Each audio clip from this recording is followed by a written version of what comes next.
आज Doubtnut app download करें। Doubtnut पर अपने सभी गणित, रसायन विज्ञान, भौतिक विज्ञान और जीव विज्ञान के डाउट्स का करो सफाया। बस प्रश्न की फोटो खींचो, एक ही प्रश्न को क्रॉप करो और तुरंत वीडियो सोल्यूशन पाओ। अभी डाउनलोड करें। हेलो स्टूडेंट्स, यहाँ पर एक क्वेश्चन पूछा गया है। क्वेश्चन है क्या होता है जब।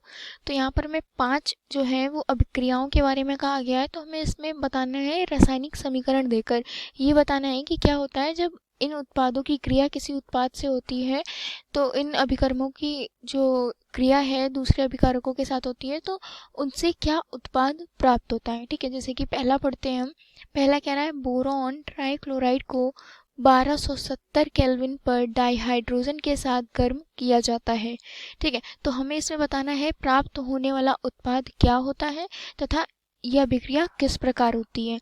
इसी तरह दूसरा है बोरॉन को कास्टिक क्षारकों से अभिकृत किया जाता है। तीसरा है डाइबोरेन को जल में विलय किया जाता है तथा बोरिक अम्ल तथा एथिल अल्कोहल के मिश्रण को गर्म करने पर प्राप्त होने वाली वाष्प। तथा पांचवा है बोरिक अम्ल को गर्म किया जाता है। ये सारे जो हमारे क्वेश्चंस पूछे गए हैं सारे बोरॉन तथा उसके यौगिक से ही पूछे गए हैं। ठीक है, बोरॉन तथा उनके यौगिकों की अभिक्रियाएं हैं। तो पहली हम बात करेंगे ये बोरॉन के हैलाइड की अभिक्रिया है जिसमें बोरॉन ट्राइक्लोराइड की बात की गई है। तो हम यहाँ पर पहली अभिक्रिया की बात करेंगे बोरॉन ट्राइक्लोराइड BCl3। ट्राइक्लोराइड है तो यहाँ पर क्लोरीन के 3 अणु लगेंगे। तो बोरॉन ट्राइक्लोराइड को 1270 केल्विन पर डाई हाइड्रोजन के साथ तो BCl3 प्लस H2 के साथ 1270 केल्विन। ठीक है, ये टेम्परेचर है, इस पर गर्म किया जाता है। तो हमें क्या प्राप्त होता है। तो हमें प्राप्त होता है जब ये अभिक्रिया भाग लेती है तो इससे हमें बोरॉन प्राप्त होता है तथा हाइड्रोक्लोरिक अम्ल। ठीक, अब इस अभिक्रिया को बैलेंस करेंगे तो यहाँ पर 2BCl3 और यहाँ पर 3H2। तो इसी प्रकार यहाँ पर भी बैलेंस करेंगे तो यहाँ 2 बोरॉन है, इसके अलावा बोरॉन तो कहीं नहीं है। तो यहाँ पर भी हमें 2 बोरॉन बनाने पड़ेंगे। अब हमारा बोरॉन जो है वो क्या हो गया, बैलेंस हो गया। क्लोरीन कितने हैं, 3 दूनी 6 क्लोरीन है तो यहाँ पर हमें 6 बनाने पड़ेंगे। इसी प्रकार हमारे हाइड्रोजन भी 6 हैं।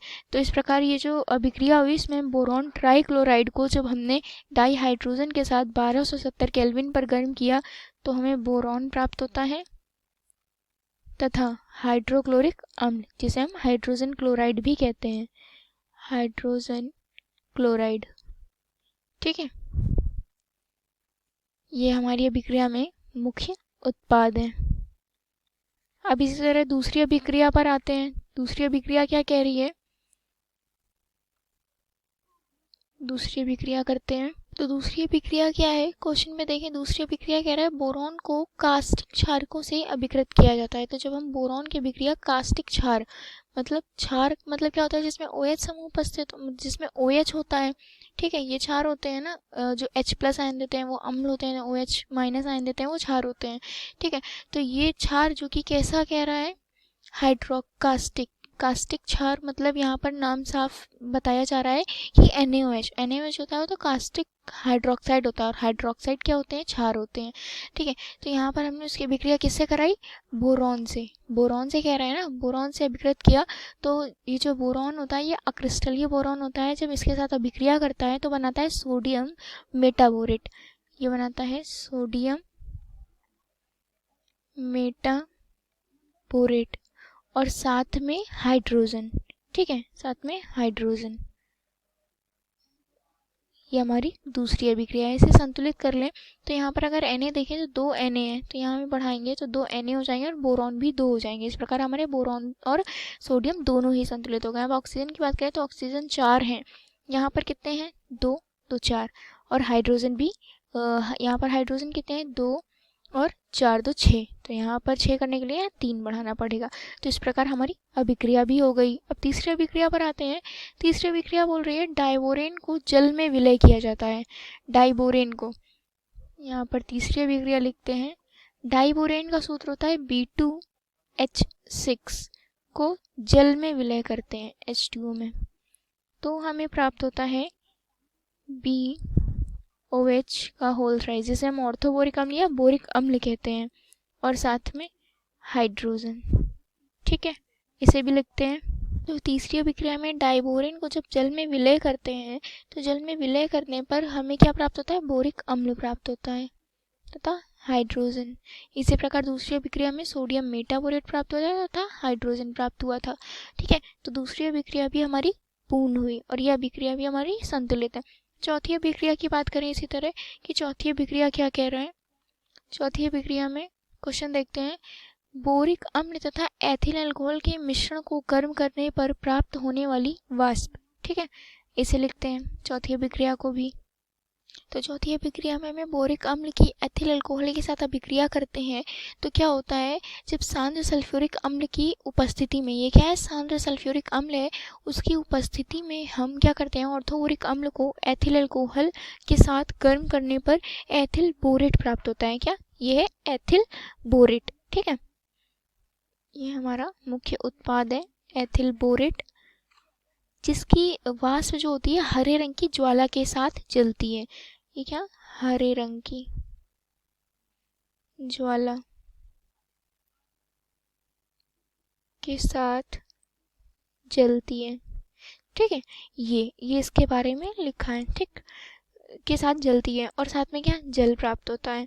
तो इस अभिक्रिया को बैलेंस करें अगर, तो इस अभिक्रिया में हमारा हाइड्रोजन अगर बैलेंस करेंगे तो हाइड्रोजन कितने, 3 और 5 तिहाई 15। ठीक है, और 6 त्रिक 18 और 3 21। ठीक है, तो यहाँ पर हमें 6 ये हो जाएंगे और 15 ये। ठीक है, तो इस प्रकार हमारे हाइड्रोजन बैलेंस हो जाते हैं। अब आते हैं हम अपनी पांचवी विक्रिया पे, जिसमें क्या कह रहा है कि बोरिक अम्ल को गर्म किया जाता है। बोरिक अम्ल क्या होता है, BOH का होल थ्राइस भी होता है और ये भी होता है। ये दोनों स्ट्रक्चर आप देखेंगे तो सेम है, 3 H है और 3 O है। इसको इस प्रकार भी लिखा जा सकता है। तो बोरिक अम्ल को जब हम गर्म करते हैं तो बोरिक अम्ल जो होता है वो अलग अलग ताप पर अलग अलग उत्पाद देता है। 100 डिग्री सेल्सियस पर जब हम इसे गर्म करते हैं तो ये मेटाबोरिक अम्ल बनाता है। 160 डिग्री सेल्सियस पर जब मेटाबोरिक अम्ल को गर्म करते हैं तो क्या होता है, ये टेट्राबोरिक अम्ल बनाता है, मतलब इसका विघटन होने लगता है। ये जो हमारा बोरिक अम्ल है ये विघटित होता है जब हम इसे गर्म करते हैं, है ना। तो विघटित होकर किस प्रकार ये बनता है, देखिए सबसे पहले ये गर्म करने पर अपघटित होने लगता है तो मेटाबोरिक अम्ल बनाता है, फिर टेट्राबोरिक अम्ल बनाता है तथा जब और गर्म करते हैं रक्त तप्त गर्म तो ये बोरिक एनहाइड्राइड बनाता है। ठीक है, तो आशा करती हूँ ये रासायनिक अभिक्रियाएं आपको अच्छे से समझ में आ गई होंगी, जैसा कि इन क्वेश्चंस में पूछा गया था। बोरॉन ट्राइक्लोराइड की अभिक्रिया बोरॉन की कास्टिक के साथ डाइबोरेन में जल विलय किया जाता है तथा बोरिक अम्ल की एथिल अल्कोहल के साथ और बोरिक अम्ल को गर्म किया जाता है। तो ये पांचों अभिक्रिया हमने आपको यहाँ बता दी हैं। ठीक है, तो ये 5 अभिक्रियाएं हैं। आशा करती हूँ ये अभिक्रियाएं आपको अच्छे से समझ में आ गई होंगी। Thank you. कक्षा 6 से 12वीं से लेकर नीट, IIT, JEE वो एडवांस के लेवल तक 1 करोड़ से ज्यादा छात्रों का भरोसा। आज ही डाउनलोड करें डाउटनेट ऐप या व्हाट्सएप करें अपने सारे डाउट्स 8400 400 400 पर।